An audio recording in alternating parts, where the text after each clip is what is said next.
대북 인도적 지원이 시작된 지 어느덧 20년이 됐습니다. 지금은 남북 관계가 악화되면서 거의 중단되다시피 했는데요.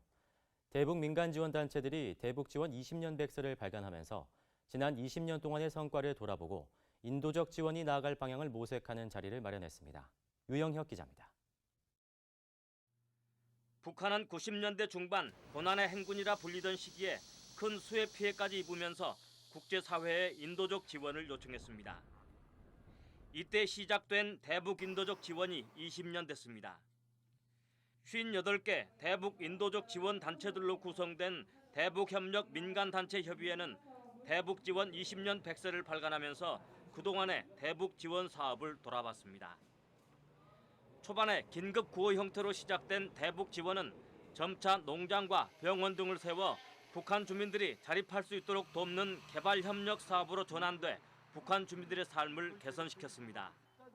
하지만 이명박 정부가 들어서면서 대북 지원 활동은 위축돼 2010년 5.24 조치 이후 지금까지 사실상 중단된 상황입니다. 그간의 대북 민간 지원 사업은 남북한에 어떤 의미였을까?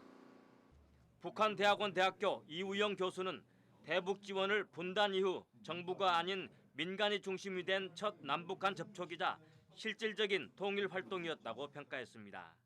실질적으로 북한 주민들의 삶의 조건을 개선하는 데도 굉장히 기여가 컸었고 남북 관계를 개선하는 데도 굉장히 입조했었고 남한 사회에서 통일 문제가 갖고 있는 어떤 국가 주도가 아니라 시민 사회가 굉장히 중요한 주체라는 걸 확인한 측면에서 하지만 한계도 있었습니다.